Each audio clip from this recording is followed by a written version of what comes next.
আজকে আমি রান্না করব মুরগির গোশ। মুরগির গোশটি এখন আমি ভালোভাবে ধুয়ে নিলাম।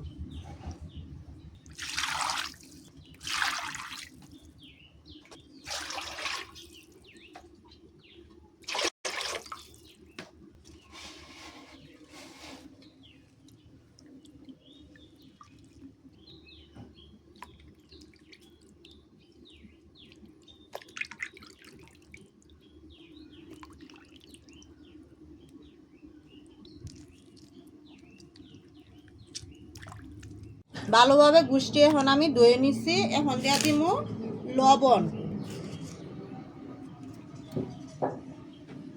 দিয়ে দিতেছি পরিমাণ মতো হলুদের গুঁড়া। গোশটি আমি ভালোভাবে একসাথে মাইখা নিব বাজার জন্য।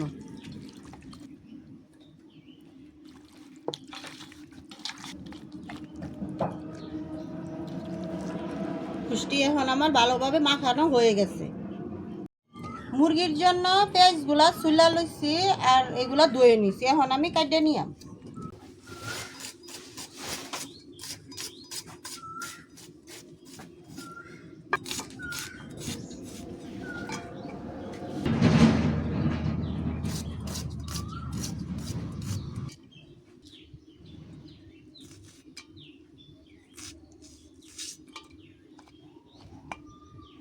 কাঁচামরিচ আর পেঁয়াজ কেটে নিলাম একসাথে। এটা বসায় দিতেছি। কড়াইটা আমার গরম হয়ে গেছে, দিয়ে দিতেছি তেল। তেলটা আমার ভালোভাবে গরম হয়ে গেছে, দিয়ে দিতেছি গোশ।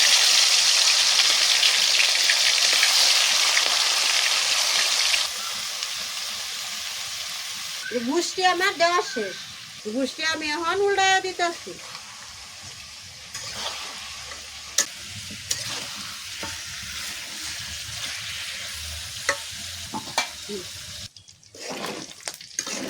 মুরগিগুলো আমার ভালোভাবে ভাজা হয়ে গেছে, এখন আমি উল্টাইয়া নিতেছি।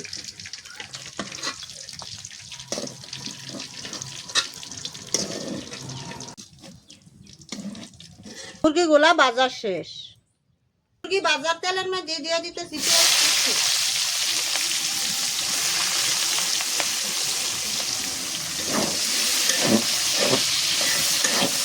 কাঁচামরিচ গুলা দিয়ে দিতেছি।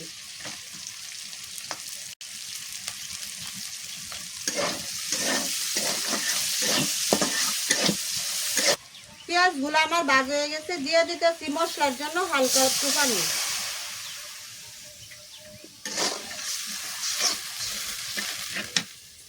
পরিমাণ মতো দিয়ে দিতেছি হলুদের গুঁড়া, দিয়ে দিতেছি পরিমাণ মতো মরিচের গুঁড়া, ধনিয়ার গুঁড়া দিয়ে দিতেছি পরিমাণ মতো ধনিয়ার গুঁড়া, দিয়ে দিতেছি পরিমাণ মতো জিরার গুঁড়া। আদা আর রসুন একসাথে বাটা দিয়ে দিতেছি পরিমাণ মতো।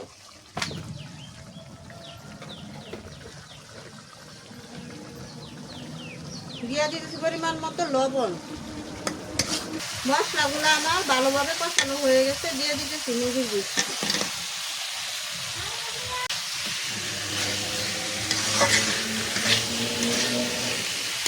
দিয়ে দিতেছি সামান্য পরিমাণ পানি মশলা গোশটা কষানোর জন্য।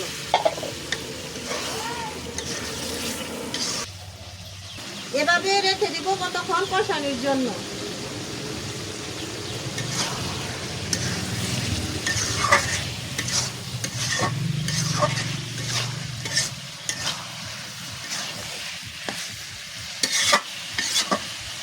গোশটা আমার কষানি হয়ে গেছে, এখন দিয়ে দিলাম পরিমাণ মতো পানি।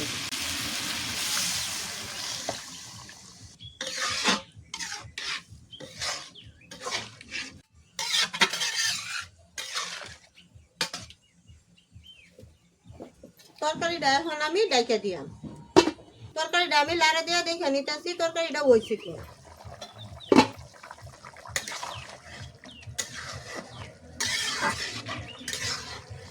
তরকারিটা আমার আর একটু হইব।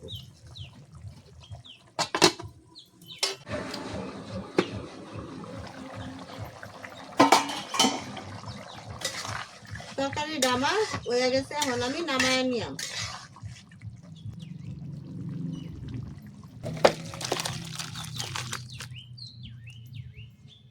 মুরগির তরকারিটা রান্না হয়ে গেছে। ভিডিও দেখার জন্য ধন্যবাদ। আজকের জন্য এতটুকুই।